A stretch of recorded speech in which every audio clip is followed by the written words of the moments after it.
Reggie, the Front Row Report. I am joined today by the man, Erik from Watain. How you doing, man? Well, like I said, I can't complain. Awesome. I'm at home, which doesn't happen so often, so... Awesome, man. That's nice. Sounds good, man. Sounds good, man. You're getting ready for the June 15th show at the Brooklyn Bazaar, man. The only U.S. show of the summer for you guys, man. That's right. First off, why only one U.S. show this summer? Is it just scheduling that is allowing only one, or did you just want it to be that much more special? We wanted just to have as little Americans. No, I'm just kidding. There wasn't going to be any U.S. shows, to start with. We were going to do European, and that was it pretty much for the summer. Okay. But then these guys from Brooklyn just contacted us and said, like, hey, we heard that you tour the States, you don't get to do your own show and blah, blah, blah. We're going to set up a show here in Brooklyn with, like, your full stage show, like with pyro and everything. So it was hard to say no, even though it was kind of last minute. Like, I think it was booked like a month ago or something, which is usually a longer turnaround, to get something like this going. But yeah, we went for it, and US at least, this summer, which is great. Awesome. Yeah, so it's going to be the full production. I know, a lot of times when European bands come over here or when American bands go over there, it's almost impossible to bring the full production and give the fans the full show and everything that the show really is. I understand how special it is, but kind of put it in perspective for people who may not know exactly how special and rare it is for you to be able to bring the entire stage production over here for a show, even if it's just one. Yeah. Well, now it sounds like we're talking about a Judas Priest 1983 kind of stage, which it isn't. It's not a massive production like that, but it includes things that conservative U.S. promoters usually have a little bit hard time dealing with. It includes controversial ingredients, so to say, and one of those, the one that we've actually had most issues with in the States, has been the fire. Because basically, I would say that 50% of the Watain performance is made of fire, of the element fire, and to us, it's like we always had to do things quite radically different when touring the States, because it's simply not allowed since that whole Great White incident. Right. So, which is like, whatever, but that's how it is. So this time around we get to bring the pyro, and we don't have any, we don't have to make any compromises in terms of what we want to put on the stage, and that's for us like a major thing, and that's something that we wanted to do on U.S. soil now for so long, because, we have one of our strongest, we really have a strong fan base in the U.S., and it feels like a bit of a shame to not be able to do the full thing, Right, exactly. Which is pretty much. Yeah, and the stage show for Watain it's a very special experience. It almost has, there's a lot of fire, blood. It almost, in a lot of ways, has a bit of a ritual feel to it in some ways. It's not a ritual, but it kind of has that feeling in a lot of ways. It's an impressive stage show. I've seen video and clips and all that good stuff. And tell me a little bit about how important the stage show is for Watain, and because it looks like it's just as important as the music is.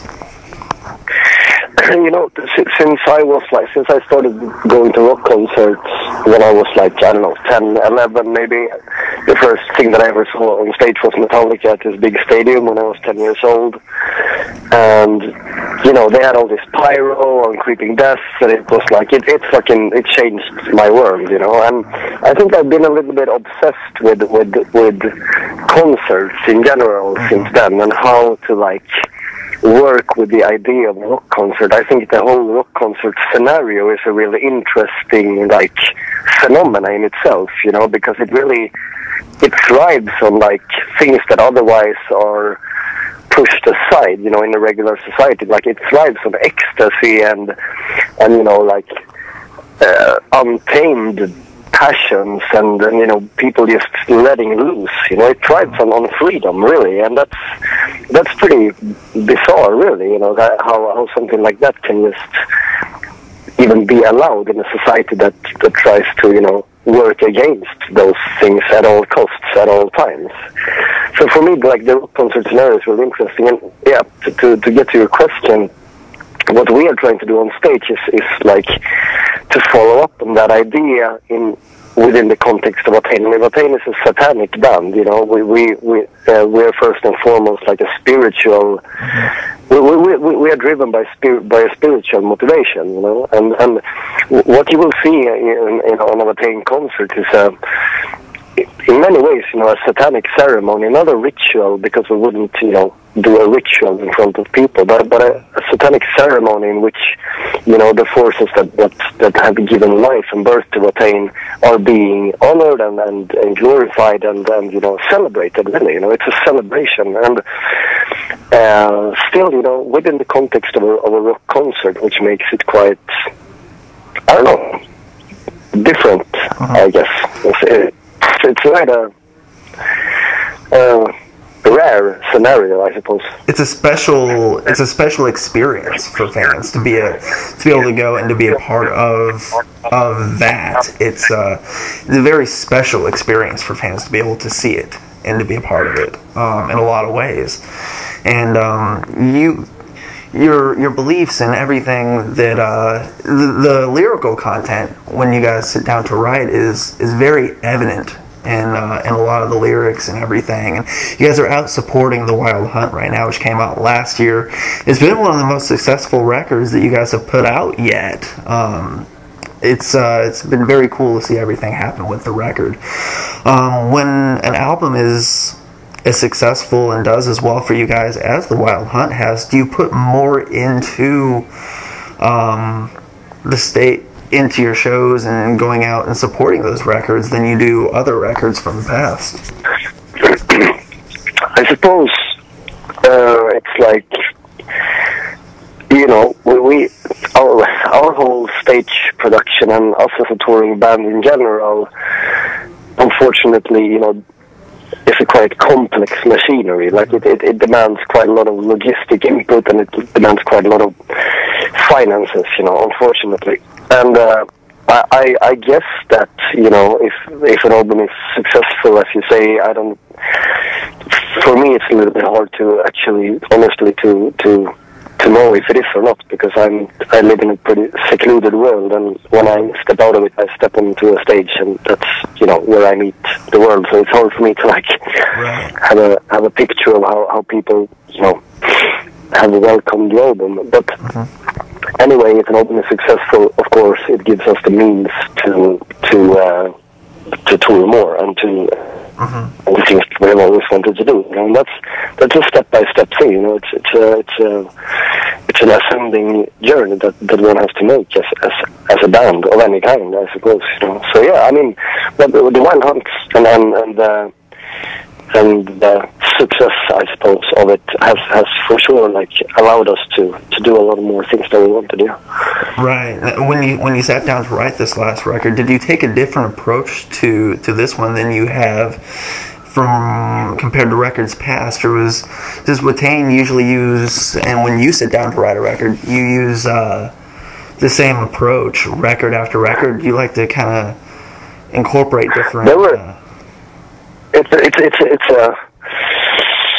I suppose there are things that are always the same, you know, like I see the songs emerging from the same place inside of ourselves, no matter how we approach the actual songwriting, you know. They all derive from the same source, which is, you know, lies very deeply embedded in the essence of this band. But I think with the Wild Hunt, it's definitely been the most, like, diverse from compared to the other 4 albums that we made previously, and in the sense that we took a lot longer time to record it. We just allowed ourselves a lot of time in the studio, and we traveled from from studios to record different parts, and we became like a bunch of nomads during the. Well, not that we already weren't, but still, it's like we will put ourselves in like a nomadic context when we recorded this album. And I think that really left us with a more dynamic and diverse range kind of within the album. It's a very dynamic album. You can say that. Absolutely. Yeah, it's very powerful, very dynamic, and just.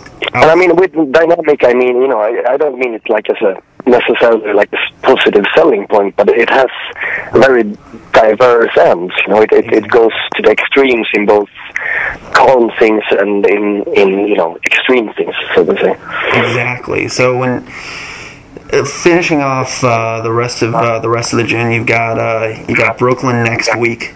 And then, that's right. What are we looking at for the rest of 2014? It's still festival season, so we got some festivals coming up over in the European countries. Or what are we looking at from Watain for the rest of the year?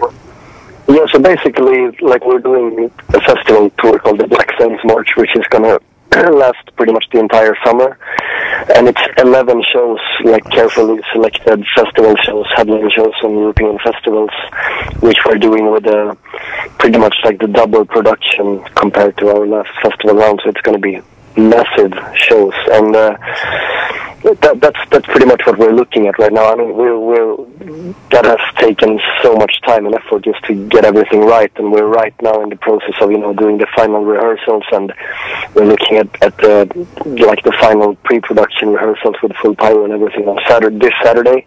Nice. So it's like everything is happening right now. So I actually haven't thought much further in the summer, but I'm sure. Right. There's stuff ahead as well. It's just that I've been I'm very here and now right now. So. Awesome, man. Thank you so much for taking time out of your day, Erik, for talking to me. It's been awesome, and hopefully I can catch you guys live here sometime soon. Yeah, you should, man. Definitely. Thanks for letting us speak. Absolutely, man. Have a great afternoon. All right. Thank you. Cheers. See ya. Bye, man. Bye.